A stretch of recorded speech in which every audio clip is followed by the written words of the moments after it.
fluoride protection. Manufactured by ACS Manufacturing. ISO certified world-class quality. ACS. Intense init, dust, usok. Umaga pa lang, amoy hapon na yung buhok. Try new Sunsilk Smooth and Manageable, now with Active Infusion. A blend of flower perfume oils, vitamin B3, and collagen proteins that helps protect your hair para smooth and fragrant all day. With regular use, walang makakapigil sa bangong nakakagigil. New Sunsilk with Active Infusion. May triple sachet pa, get 3 washes na. Tara't magsaya, isang tabi muna ang problema.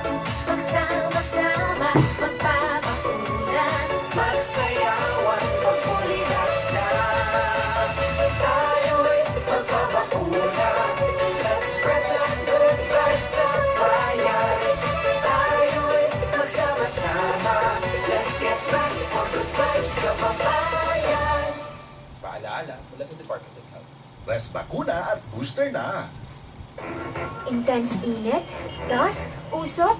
Umaga pa lang, amoy hapon na yung buhok. Try new Sunsilk Smooth and Manageable, now with Active Infusion. A blend of flower perfume oils, vitamin B3, and collagen proteins that helps protect your hair para smooth and fragrant all day. With regular use, walang makakapigil sa bangong nakakagigil. New Sunsilk with Active Infusion. May triple sachet pa, get 3 washes na. I'm Annette Abran, the Honorary Consul of the Republic of Belarus to the Philippines. Now, iba online lahat. Of course, it's difficult. So, it's important na maglalakad ka rin, healthy foods, more salads, more gulay. It's a big factor in improving our health. With my busy schedule, I discovered MX3 and I've been taking it for more than 7 years already. Mahalagang paalala, ang MX3 capsule ay hindi gamot at hindi dapat gamitin panggamot sa anumang uri ng sakit. Ito ang DXDR 981 sa Dipolog City. Basta balita ang serbisyo publiko. Tatak RMN.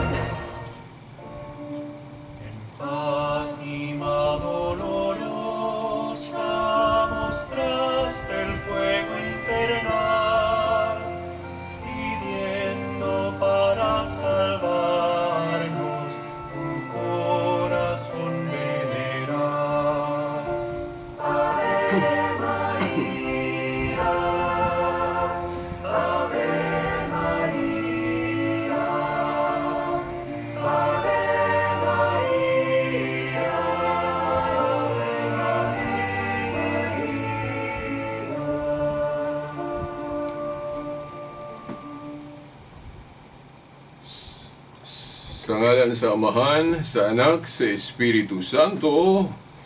Amen. Aniyan usab ang tulumanon nga giuluhan, kahayag sa pagtuong Katoliko, uban gihapon ning ining ubos ninyong alagad sa maong tulumanon, Silbert Dunduyano Senior alias Veritas. Okay, sige hapon. Ang mag-auban nato dinhi sa technical side, si kasamang Radyoman Danny Luod, kasamang Radyoman Tax Ilumba, o sa gihapon, pasiuna ta og pagtimbayano sa atong amahan dinhi sa atong istasyon, ang atong station manager, si kasamang Radyoman Edgar Dagumo, uban na gyud sa iyang tibuok gyud staff dinhi sa mao nga istasyon, no? Sa RMN Dipolog. Dili na lang nato hinganlan ang mga pangalan. Okay? O sige po, no? Dili nato kalimtan ang atong pagyukbo, no? Pagtahod sa atong amahan dinhi sa atong Diocese of Dipolog, no? Sa atong Diocese of Dipolog, kinsa man atong amahan, no? Atong Spiritual Father, Most Reverend Severo Kaermari, ubana sa iyang tibuok gyud mga kaparian dinhi sa mao nga dapit, no? Nga mialayon ganiya sa pagpangamahan dinhi sa atong diocese. Okay, mga kaparian, sa mga pananglit sa ato yung Diocesan Bible Spiritual Director, Reverend Father Ramil Curung, ug-usab ang atong Vicar diha sa Cathedral, Reverend Father Ruin Rui Salvo, o Reverend Father Leonilo Dagpin Jr., ang YouTuber, kapari, no? Nga daghan kay ta nga mapupo nga reflection, no, sa iyang YouTube, Reverend Father Leonilo Dagpin Jr. O sa uban pang mga kaparian nga dili na lang nato hingalan ng mga pangalan lagi sa kadaghan, nasakop man sa maong diocese o wala, no, masakop na. So og usab, no, ako moingon, no, sa tanan ninyo nga nagpaminaw karon, radio man o sa live stream, no, sa RMN Dipolog, ako sa gihapon moingon maayong adlaw sa Ginoo o akong pagyukbo, pagtahod kay ninyong tanan. Okay, dunay ma-prioritize na to pag-discuss karon, no. O katong pagtuki na to mahitungod sa unang Korinto 4:6, katubang niingon si San Pablo nga dili kuno magpakapin o hunahuna sa unsay nasulat na. Kana ako yun ang balik-balikon diri pag-emphasize kay usa man guna sa mga bersikulo diin kung mapakyas ta sa pagsabot ug unsay gyoy insakto nga pagsabot niya na mao nay usa sa hinungdan nga nung mobiya ta sa atong pagkatoliko o usa sa mga hinungdan nga nung dili ta mo join dili magkatoliko. Okay, no, ang atong differences man sa pag-interpret ana, no, kanang 1 Korinto 4:6. Unsa may husto ana nga pagsabot? Sabton ba na nga ang tanang tinuod na sulat sa Biblia? Mao na nga kung wala sa Biblia dili tuhuan. Kung kana nga pagsabot mao'y husto, nagtuo ko nga wala gyud pundok ron sa tinuhuan nga nakasunod ana. No? Kung sabto na kanang gipamulong ni Pablo nga ang tanan daing tinuod na nasulat sa Biblia mao na nga kung wala sa Biblia dili tinuod na wa gyud pundok. Wa gyud pundok nga nakatuman. Kaya naman mahatag ko ninyo example ha. Ang mga Katoliko o mga Protestante, mga Katoliko din nibiya sa pagkatoliko, pero gigamit gihapon nila ang Biblia. Bisag kanang New Testament lang, di sa ta maghisgot og Old Testament kay medyo dili man ta united sa kanabang pila ka ihap ang atong gituhuan ana, no.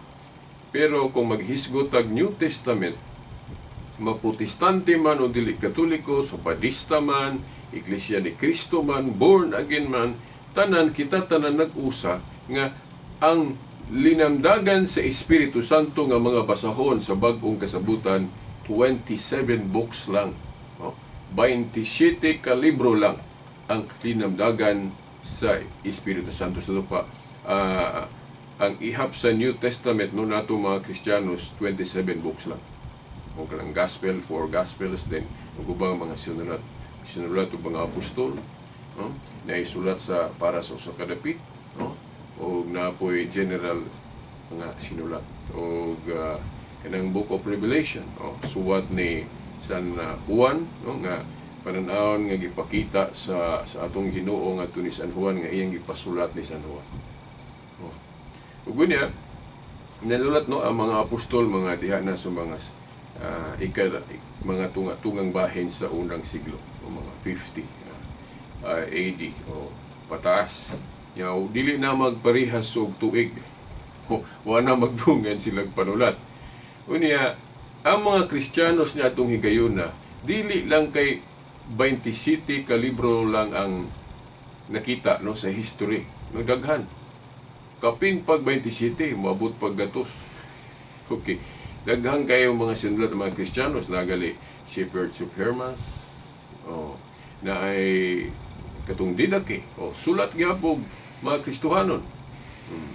Pero wala nagi-apil sa atong kanon. Niya ang pangutana diha, kinsa may ga canonize o kinsa may ga desisyon, kinsa may ga ingon nga 27 books lang ang inspired, 27 books lang ang opisyal nga mga basahon sa bag-ong kasabutan, no? Ang mga Katoliko o mga Protestante, Zapatista, Born Again, tanan, no? Puros nag-usa nga 27 books ra gyud ang New Testament. Di siya ta maghisgot sa Old kay medyo diferensya magpito ka libro, no? Ang Katoliko labaw og 7 ka libro sa Old Testament, no? Sa mga dili Katoliko kuwara na ila kung maghisgot ta og Old Testament 39. Ato sa Katoliko 47. Then ipuno na sa 46 dai. Kung ipuno na sa New Testament plus 27, so mo takdo yung 73 books ang ato sa Katoliko. Samtang ang Protestante o uban pa nga mibiya sa pagkatoliko og naghimo og ilang mga pundo, nag-usap po sila ng kanabang 39 books sa Old Testament, then gipuno sa New Testament 27 books, so mo sangko nga 66. So all in all, Old ug New Testament ang Katoliko 73. Ang mga dili Katoliko nag-usap pud anang 66 ka libro. Di ba? So bisag dili sa nato isgutan ng Old Testament, kana lang New Testament diin nag-usa ta tanan nga 27 books lang ka libro. Puros ta nagtuo ana, pero ang pangutana, nasulat ba na sa Biblia? Nasulat ba sulod sa Biblia? Naa ba sulod sa Biblia nga giingon nga sa 66 ra gyud ka libro ang linamdagan sa Espiritu Santo sa bag-ong kasabutan? Kinsang apostolisa ang gaingon ana? Unsang konselyuha sa iglesia ang gaingon, kanang konselyo gani hiniusang tigom, dayon magdesisyon sama atong Council of Jerusalem. Bisag bali-baliho na to basa na magsugod og sinugdanan o sa unahan ba, katapusan ba ng Council of Jerusalem, kung atong basahon ng dokumento sa Council of Jerusalem ya sa Acts chapter 15, dili kita kakitag bisag usa ka bersikulo nga ang mga apostol nagdesisyon nga 27 books lang ang New Testament. Wala. Asa man nato na makita, asa man nato mahibaw-an, o kinsa may gaingon nga 27 books lang, kinsa may gadesisyon ana? Mga Catholic councils, sama pananglit sa Council of Rome 381 AD, Council of Hippo 393 AD, no? O Council of gidasunan na sa Council of Carthage 397 AD. Mga konsilyong Katoliko ang gadesisyon ana pinaagi sa mga obispo. Dayon nituo tanan ang mga tinuhuan nga nagtuoan ng Christianity. Di ba? Unsa mang pundo karon sa Christianity nga mo supak ana nga 27 books lang ang New Testament. Murag nakakita kong video ni the late Brother Eliseo Soriano nga medyo na siya murag protesta anak kay na ako na librong gitapigan. Okay. Ang Katoliko wala gi-appeal, no? So murag si Soriano po nakadungog anang medyo gi-question niya na nga 27 books lang, no? Kay na ako na wala gi-appeal sa Katoliko nga appeal unta. Pero correct me if I'm wrong kung sakto ba ko ato, no? Huwag na ako'y nakita na, no?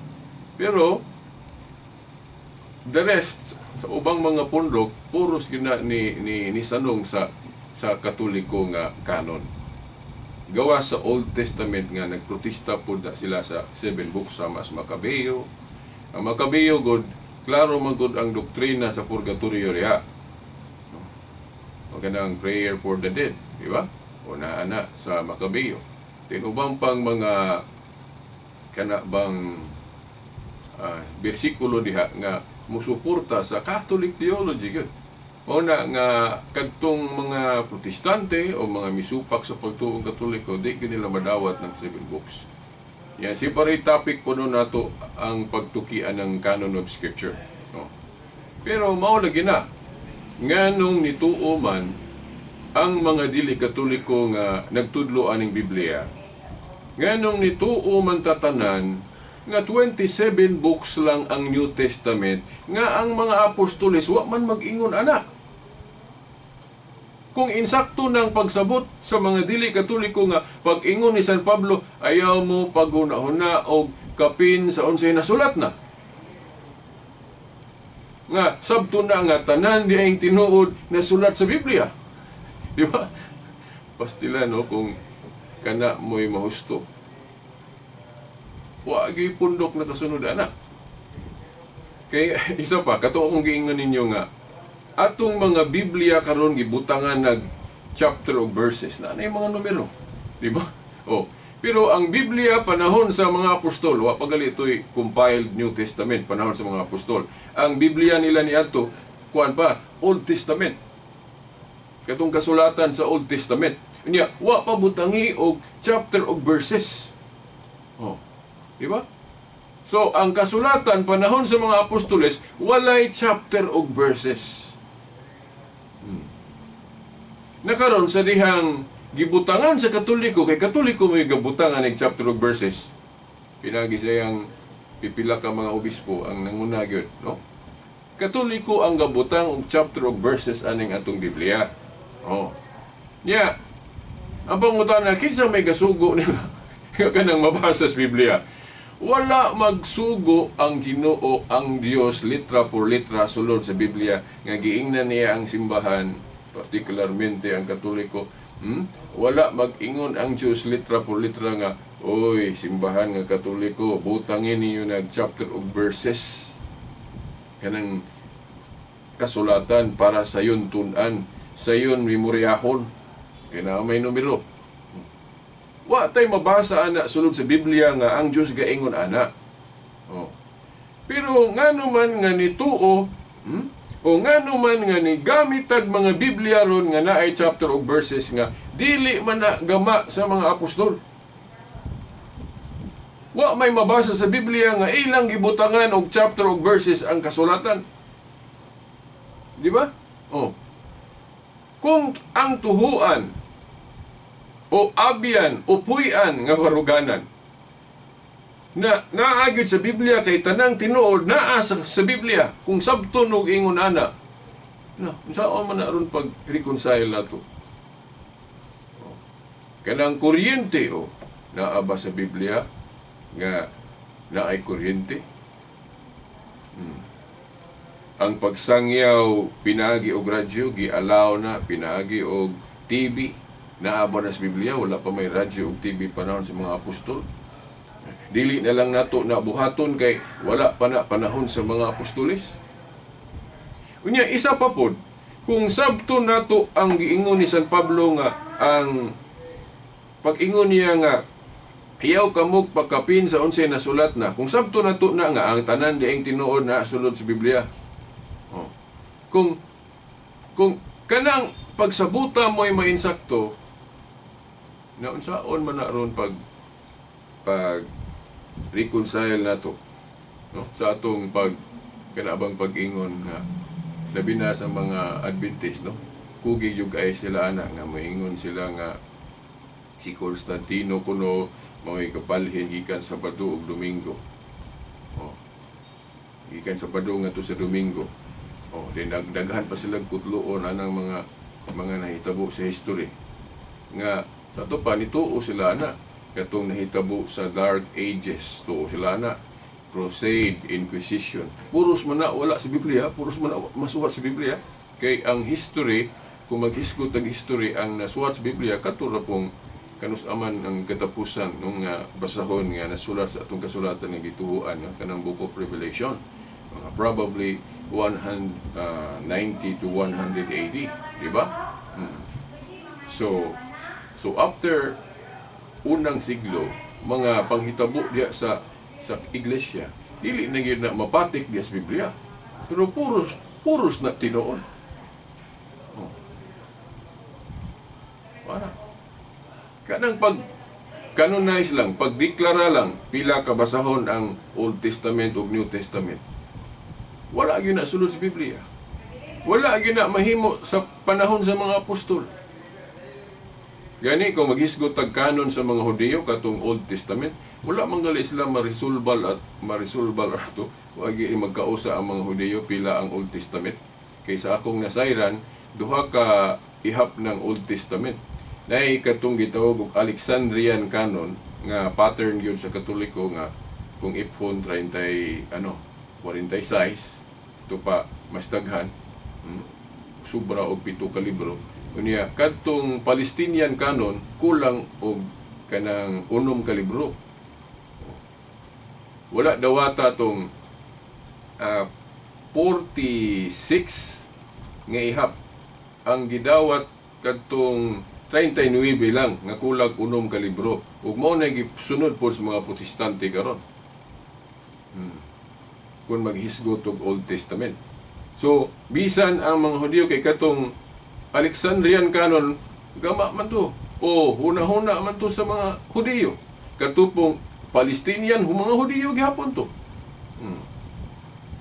So pero wala sila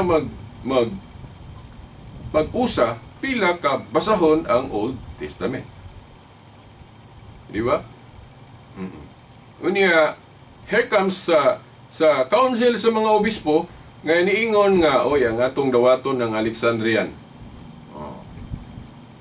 Di ba? Diyon ang New Testament niingon ang mga obispong Katoliko nga kinirang 27. Unya, nituo po dayon tanan ang kining nagtudlo aning Biblia.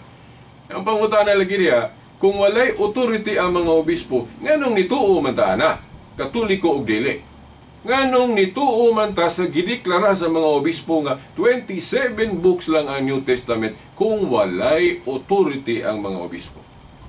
Now, gihisgutan ako ni mga tinahod nga tigpaminaw kay nakakita akong video di lang nako hinganlan ang evangelist. Akong higala no nga nagtuki siya ana bang pagbalhin gikan sa Sabado nga tus Domingo. Then iyang gi tudluan ang mga protestante, iyang gisangyawan ang mga protestante sa iyang programa nga kana kunong Sunday observance sa mga protestante ilan ang gisunod sa Katoliko. So kay Katoliko man day ilang gisunod kuno, so dapat mobalik lang sila sa Katoliko. Diba? Unsa may akong point of view ana. Now kung tanawon gud nato gyud ang history sa iglesia, no, sa simbahan nga gitukod ni Kristo. Tinuod gyud na nga doon na gyud changes. Dili lang gani kay kanang mahitungod sa ngano nga ang espesyal nga adlaw sa pagsimba gikan sa Sabado ngadtong nga ato nang giusab na o sa mga Kristiyano. Ako gyud nang i-particular ang mga Kristiyano ra puy gausog nga ang himong espesyal nga adlaw sa pagsimba sa Christianity dili na tong karaan nga matunong og 7th day of the week.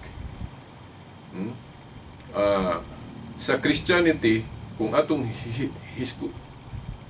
hilingon ang nahitabo sa history, giusab yun na sa mga Kristiyano. No? Gilitok na sama pananglit, wala na sa Biblia, pero tinuod gilitok na ni Obispo Ignacio katong ikatulong obispo sa Antioch. Nga gitaral po to, gidakop to sa Roman soldiers, gidala dito sa Roma, dito giihaw pagkaon sa hayop, leon. Sa usa sa iyang mga suwat, iya gyud nang gilitok nga dili na kuno ang Sabat but pasabot ka ng 7th day of the week, kundi kuana Lord's Day nga but pasabot adlaw sa pagkabanhaw. So hinay-hinay ang pag transition ana. Kunya ang dogmatic definition yun ana sa akong panginsusi katong Council of Laodicea o Laodicea 363 AD. Ang ubang kanang dokumento 336 pero katong dokumento nga akong nakita 363 ambot og kinsay nasipyat ana narambo lang siguro. 363 Council of Laodicea dito na giligpon og ayo. Kanang pagbalhin. Unya asa magigag authority ang mga obispo ana.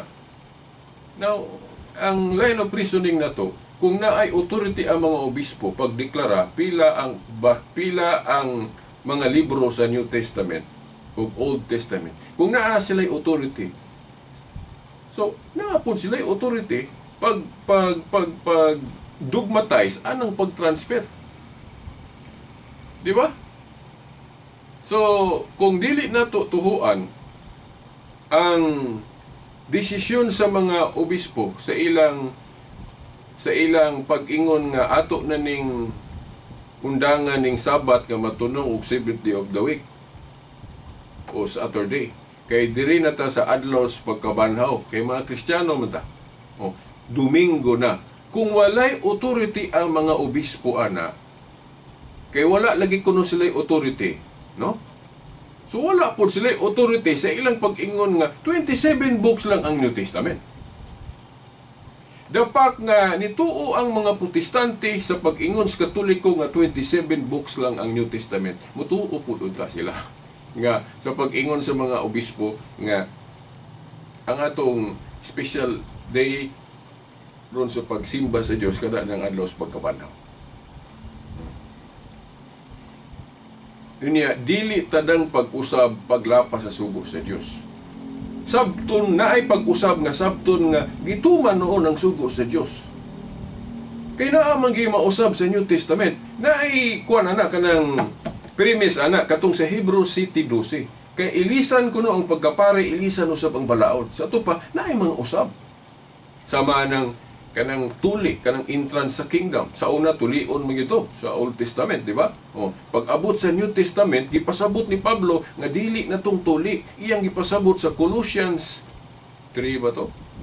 Colosas 2. Colosas 2, 11-12. Atong niingon siya nga, ang baptism of Christ, o ang circumcision of Christ, no? Baptism. Iyang gi-implied, gipasabot atong bersikulo, Colosas 2, 11-12. So, giilistan.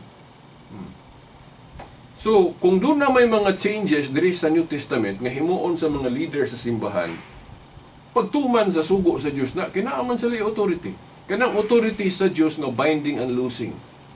Sama atong sa Old Testament gitugot ng pagsilot og death penalty sa naay makalapas sa adlaw igpapahulay. Kanang mananapaw silutan pud og death penalty. Di ba? Pero pag abot sa ni Kristo iyang giusab na. Kinaaman siya gahum anang binding and loosing kanang idili og itugot hugtan ang balaod ug luwagan ang balaod na ay gahum ang atong Ginoo na. Pero wala na siya kuha na hinakog ana iya gali nang gipagamit pod sa iyang mga leader sa simbahan katong iyang giingnan ang mga apostoles ang inyong idili diri syuta idili sa langit ang inyong itugot mao nang valid tong Council of Jerusalem katong desisyon dogmatic definition sa mga apostol sa Council of Jerusalem. Pero timan ang authority sa mga apostoles dili na nila masulo. Mapanunod po na sa ilang mga successor kung kinsay sumusunod nila. History will show us mga bishops man. So ang authority sa binding and loosing, ang pagdili og pagtugot naa sa mga obispo. So mao na nga valid tong Council of Laodicea. No? Ngano nga dunay changes og sa kaingon ko na dili ta nang pag-usab paglapas sa sugo. Pagtuman hinoon daghang kaayong mga kausaban sa New Testament nga dili nato sabton nga paglapas sa sugo, pagtuman hinoon. Sa sunod Domingo pohon nato ning ipadayon, no? Kay wa naman tay panahon. Hangtod sa sunod Domingo pohon sa mga oras ug istasyon. Sa ngalan sa Amahan, sa Anak, sa Espiritu Santo. Amen.